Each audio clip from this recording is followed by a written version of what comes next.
कहानी की शुरुआत एक लैब को दिखाते हुए होती है जहाँ पर एक रोबोट थी जिसे मदर रोबोट भी कहा जाता है। यहाँ पर हमें बताया जाता है कि पूरी धरती से इंसानों का नामो निशान खत्म हो चुका है और सिर्फ 63,000 एम्ब्रियोज यानी भ्रूण ही इस लैब में बचे हैं। इसलिए लैब में इस मदर रोबोट का मिशन इंसानों की नई पॉपुलेशन को दोबारा से बसाना था, जिसके लिए मदर रोबोट एक एम्ब्रियोज को जेस्टेशन चैम्बर में रख देती है, जिससे एक ह्यूमन बच्चा धीरे धीरे डेवलप होने लगता है। अब इस आर्टिफिशियल गर्भ से 24 घंटे के अंदर बच्चे को बाहर आना था, इसलिए मदर रोबोट 24 घंटे में बेबी के बाहर आने का वेट करने लगती है और जैसे ही 24 घंटे बाद बच्चा पूरी तरह से डेवलप हो जाता है तब उसे बाहर निकाला जाता है। ये एक बेबी गर्ल थी जिसे मदर रोबोट डॉटर नाम देती है। इसके बाद मदर रोबोट उस बच्ची को पालने और उसका ख्याल रखने लगती है। मदर रोबोट इस इंसानी बच्चे को पैदा करके बहुत खुश थी। ऐसे ही समय बीतने के साथ साथ मदर रोबोट के साथ रहते हुए वो बच्ची चलना, हंसना, रोना और इधर उधर भागते हुए खेलना, ये सब चीजें सीख रही थी। मदर रोबोट डॉटर का बहुत ख्याल रखती थी। वो उससे बातें करती, उसे खाना खिलाती और उसे हर रोज कई बुक्स पढ़ के भी सुनाती। ऐसे ही बीतते समय के साथ साथ डॉटर अब बड़ी हो रही थी, जिससे मदर रोबोट डॉटर को कई विषयों की जानकारी देने लगती है कि जैसे ब्रह्मांड क्या है, ह्यूमन हिस्ट्री, इंसान कहां से आए और वो कौन थे, ये सब मदर रोबोट डॉटर को बताती है। डॉटर बहुत ही ब्रिलियंट माइंड वाली थी। ये सब जानकर उसमें और ज्यादा क्यूरियोसिटी बढ़ रही थी। वो और भी ज्यादा नॉलेज इकट्ठा करनी शुरू कर देती है। ऐसे ही एक दिन डॉटर मदर रोबोट से पूछती है कि मेरे अलावा इस लैब में और कोई बच्चा क्यों नहीं है और धरती पे से सारे इंसान कहाँ गायब हो गए।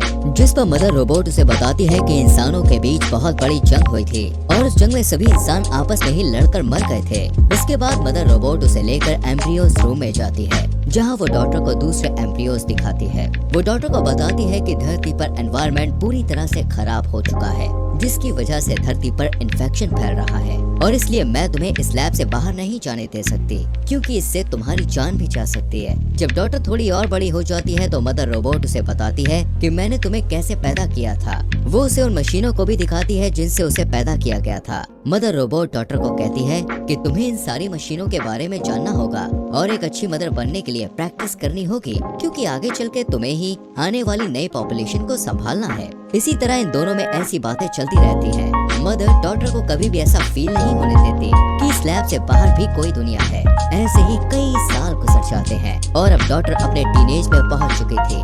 वो 18 साल की हो चुकी थी, लेकिन अब वो इस लैब से बाहर की दुनिया देखना चाहती थी कि बाहर क्या है। डॉटर हमेशा सुबह उठकर ब्रेकफास्ट करते हुए अपने टैबलेट पर वीडियोस देखा करती थी। एक दिन मदर रोबोट के हाथ में कुछ प्रॉब्लम हो जाती है, जिसके लिए वो डॉटर के पास जाती है और डॉटर मदर रोबोट के हाथ को ठीक कर देती है। यहाँ पर मदर रोबोट देखती है कि उसने एक परफेक्ट ह्यूमन बीइंग को क्रिएट किया है। डॉटर काफी हेल्दी थी और हमेशा दूसरों की मदद करती थी। ऐसे ही समय बीतता जाता है। एक दिन डॉटर को नींद नहीं आ रही थी, इसलिए वो कुछ वीडियोस देखने लगती है।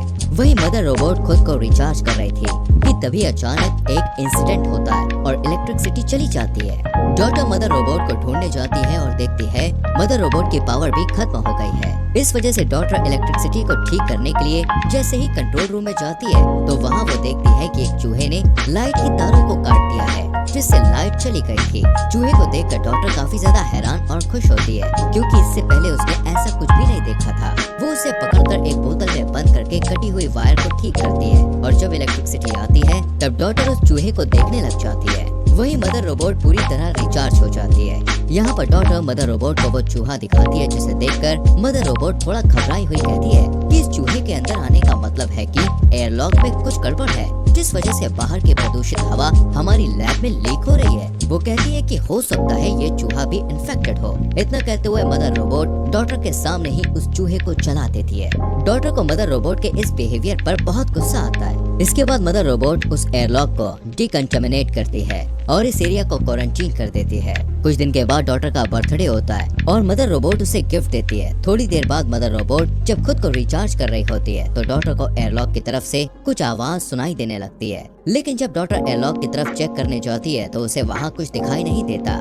यहाँ पर डॉटर डिसाइड करती है कि वो बाहर की दुनिया को देखने जाएगी, जिसके बाद वो एक प्रोटेक्टिंग सूट पहन लेती है कि तभी फिर से उसे कुछ आवाज आती है और जैसे ही वो उस लैब का फर्स्ट एयरलॉक खोलती है तो उसे फिर से एक औरत की मदद के चिल्लाने की आवाज आती है। यहाँ पर डॉटर एक प्रोटेक्टिंग सूट अपने पास रख लेती है और सेकंड हैच खोल देती है और देखती है कि उसके सामने एक घायल औरत है जो जख्मी हालत में डॉटर से हेल्प मांगती है। फिर डॉटर उसकी हेल्प करने के लिए उसे पहनने के लिए वो सूट देती है। उधर दूसरी साइड मदर रोबोट भी पूरी तरह रिचार्ज हो गई थी और डॉटर की तरफ ही आने लगी थी। डॉटर जब उसे अपनी तरफ आता हुआ देखती है तो वो जल्दी से एयरलॉक को बंद कर देती है। मदर रोबोट को पता चल जाता है कि एयरलॉक को खोला गया था, इसलिए वो डॉटर से पूछती है कि तुमने एयरलॉक ओपन क्यों किया। जवाब में डॉटर मदर रोबोट को झूठ कहती है कि मुझे बाहर की दुनिया देखनी है, इसलिए मैंने दरवाजा खोल दिया। मदर रोबोट डॉटर को वार्निंग देती है कि तुम्हें बाहर जाना अलाउड नहीं है क्योंकि जहरीली गैस के कारण तुम्हारी जान को खतरा है। इसके बाद मदर रोबोट डॉटर को पनिशमेंट के तौर पर एग्जाम के लिए लेकर आती है, जिसके लिए मदर रोबोट डॉटर को एग्जाम के लिए एक डिवाइस देती है और खुद लैब में काम करने चली जाती है। तभी डॉटर मदर रोबोट के वहाँ पर ना होने का फायदा उठाकर वापस एयरलॉक खोलकर बाहर आती है, जहाँ पर वो देखती है कि वो जख्मी औरत बेहोश पड़ी थी। वहीं उस जख्मी औरत के पास एक बैग पड़ा था। जब डॉटर उसे खोलकर देखती है तो उसमें एक गन मिलती है। डॉटर उस गन को अपने पास रख लेती है और उस औरत को होश में लाने की कोशिश करती है और उस औरत को फिर होश आ जाता है। यहाँ पर डॉटर ये सोचने लगती है कि मदर रोबोट ने मुझे बताया था कि इन्फेक्शन की वजह से धरती पर सारे इंसान खत्म हो चुके हैं, इसलिए डॉटर उस औरत को देखकर बहुत ज्यादा हैरान होती है और बाहें फैलाए हुए इन्फेक्शन का कोई भी असर उस औरत पर दिखाई भी नहीं दे रहा था। डॉटर उस जख्मी औरत को लेकर लैब में जाती है और उसे वहाँ पे छुपा देती है और उसके लिए मेडिसिन लेने चली जाती है। मेडिसिन ढूंढते वक्त डॉटर को थोड़ी चोट लग गई थी, लेकिन तभी वो मदर रोबोट को उस रूम के बाहर से गुजरता हुआ देखकर छुप जाती है। वहीं वो औरत लैब में मदर रोबोट को देखकर घबरा जाती है। वो जल्दी से डॉटर को उसकी गन देने को कहती है। अब डरी हुई डॉटर उसे उसकी गन वापस दे देती है। उस औरत की हरकतें देखकर डॉटर और भी ज्यादा घबरा गई थी। वहीं मदर रोबोट वापस एग्जाम रूम में जाती है और डॉटर को वहां ना पाकर उसे ढूंढते हुए डॉटर और उस औरत को एक साथ देख लेती है। तभी मदर रोबोट को देखकर वो औरत मदर के ऊपर गोलियां चलाना शुरू कर देती है, जिनके बाद मदर रोबोट पर कोई भी असर नहीं होता। मदर रोबोट उसे पकड़कर काफी टॉर्चर करने लगती है, लेकिन ये देखकर डॉटर मदर रोबोट को उसे मारने से रोक लेती है। टॉर्चर की वजह से उस औरत को काफी चोट पहुंची थी, इसलिए डॉटर मदर को उसकी हेल्प करने के लिए कहती है। डॉटर की बात मानकर मदर रोबोट उस औरत को छोड़ देती है और उसका ट्रीटमेंट करने के लिए उसे वहाँ से मेडिकल रूम ले जाती है। मदर रोबोट डॉटर को रूम के बाहर वेट करने को कहती है। अब यहाँ पर मदर उस औरत को ठीक करने के लिए उसे पेनिसिलिन का इंजेक्शन देने के लिए आगे बढ़ती है, पर वो औरत पेनिसिलिन इंजेक्शन लेने से मना कर देती है, जिससे मदर रोबोट वहाँ से जाने लगती है। तभी डॉटर मदर रोबोट से पूछती है कि आपने मुझे झूठ क्यों बोला कि बाहरी दुनिया में इंसान खत्म हो चुके हैं। मदर उसे बताती है कि मुझे भी कुछ समझ में नहीं आ रहा है कि बाहर दुनिया में इंसान अब तक कैसे बचे हुए हैं। इसके बाद डॉटर उस औरत के बैग को अच्छी तरह चेक करने लग जाती है, जहाँ उसे एक बुक मिलती है जिसमें बहुत सारी पिक्चर्स बनी हुई थी, जो कि डॉटर को काफी इंटरेस्टिंग लगती है। तभी डॉटर मदर के पास जाती है, जहाँ पर मदर रोबोट अपने टूटे हुए हैंड को रिपेयर कर रही थी। डॉटर उस औरत को अंदर आने देने के लिए मदर रोबोट से माफी मांगती है, जिस पर मदर उसे माफ कर देती है। लेकिन इसके बाद डॉटर मदर से कहती है कि उस औरत की हालत और भी ज्यादा खराब होती जा रही है, जिसके बाद वो दोनों उस औरत के पास जाते हैं। उसे देखकर मदर रोबोट उसे कहती है कि मुझे तुम्हारी सर्जरी करनी पड़ेगी, नहीं तो तुम गोली के इन्फेक्शन से ही मर जाओगी। लेकिन वो औरत मदर रोबोट को उससे दूर रहने के लिए कहती है। इस सिचुएशन को देखते हुए डॉटर मदर रोबोट की हेल्प से खुद ही उस औरत की सर्जरी करने लगती है और बुलेट्स को उसके बॉडी से बाहर निकाल लेती है। इसके बाद वो दोनों एक दूसरे से बातें करने लगते हैं। वहीं उनकी सारी बातें मदर रोबोट सुन रही थी। एक दिन वो औरत डॉटर को बताती है कि जब वो लोग एक खान में काम कर रहे थे तो एक रोबोट ने उसके भाई को मार दिया था। यहाँ पर उस औरत के बताने से डॉटर को पता चलता है कि बाहरी दुनिया में मदर रोबोट जैसे और भी रोबोट्स हैं, जिन्होंने लगभग 90% इंसानों का खात्मा कर दिया है। वो औरत डॉटर को एक बुक निकालकर कुछ पिक्चर्स दिखाते हुए कहती है, इसमें जितनी भी पिक्चर्स तुम्हें दिखाई दे रही हैं, ये सभी सर्वाइवर्स हैं और वो सभी एक साथ ही रहते हैं और इन रोबोट से बचते फिर रहे हैं, क्योंकि जैसे ही कोई रोबोट इंसान को देखता है तो उसे तुरंत मार देता है। वो औरत डॉटर को मदर रोबोट के साथ न रहने को कहती है। अब जब इन दोनों की बातचीत चल रही थी, तभी इसी बीच मदर रोबोट वहाँ आ जाती है और डॉटर को एग्जाम के लिए अपने साथ ले जाती है। अब क्योंकि मदर रोबोट ने उस औरत की सारी बातें सुन ली थी, इसलिए वो डॉटर को कहती है कि उस औरत की बातों पर तुम्हें ध्यान नहीं देना चाहिए, क्योंकि वो झूठ बोल रही है। इसके बाद मदर रोबोट डॉटर का साइकोलॉजी, फिजिकल और मेडिकल टेस्ट लेती है, जिसमें डॉटर काफी अच्छा स्कोर करती है। इसके लिए मदर रोबोट उसे रिवॉर्ड देने के लिए एम्ब्रियोज रूम में ले जाती है और उसे कहती है कि इन एम्ब्रियोज में से किसी एक एम्ब्रियो को सेलेक्ट कर लो।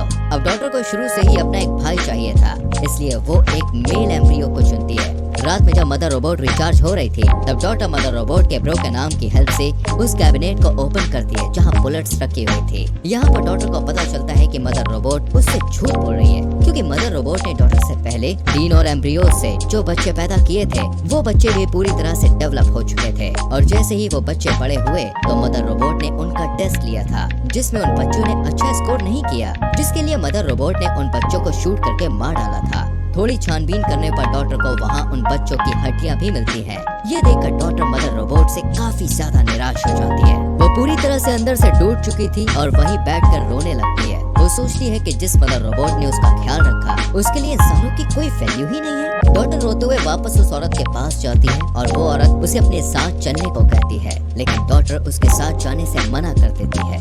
डॉक्टर कहती है कि उसने भाई के तौर पर जिस एम्ब्रियो को चुना है वो कल बाहर आने वाला है और वो उसे छोड़कर नहीं जाना चाहती है। वो कहती है कि जब वो चैम्बर से बाहर आ जाएगा तब वो लोग उसे भी अपने साथ ले जाएंगे और बाकी एम्ब्रियोज को बचाने के लिए वापस लैब में जाएंगे। वहीं मदर रोबोट को उनकी सारी बातों का पता चल गया था। अगले दिन जब डॉक्टर बाहर जाने से पहले खाने पीने और जरूरी सामान को इकट्ठा कर रही होती है, तभी मदर रोबोट उससे पूछती है कि ये तुम क्या कर रही हो, जिस पर डॉक्टर मदर रोबोट से झूठ बोलती है कि वो सारी चीजों को अपने भाई के साथ टाइम स्पेंड करने के लिए इकट्ठा कर रही है। लेकिन मदर रोबोट डॉक्टर को किचन में ले जाती है और उसे अगले खाने के फॉर्मूला को मिक्स करना सिखाने लगती है कि तभी वो डॉक्टर से कहती है कि तुम एक अच्छी बहन बन सकती हो। जिसके बाद वो किचन से बाहर आकर डॉक्टर को किचन में ही लॉक करके उस औरत के पास जाकर उसे कहती है कि मुझे तुम्हारी और डॉक्टर की सारी प्लानिंग के बारे में कल ही पता चल गया था। इतना कहते हुए वो उस औरत को काफी ज्यादा टॉर्चर करने लगती है। वहीं इसी दौरान डॉक्टर लिक्विड नाइट्रोजन की मदद से उस रूम के ग्लास को तोड़कर बाहर निकल जाती है।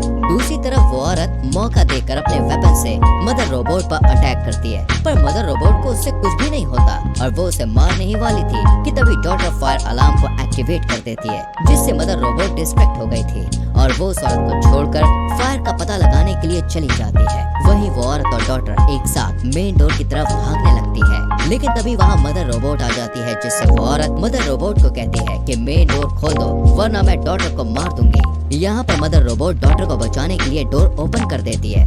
अब वो औरत डॉक्टर के साथ बाहर निकल जाती है। बाहर की दुनिया पूरी तरह से बर्बाद हो चुकी थी।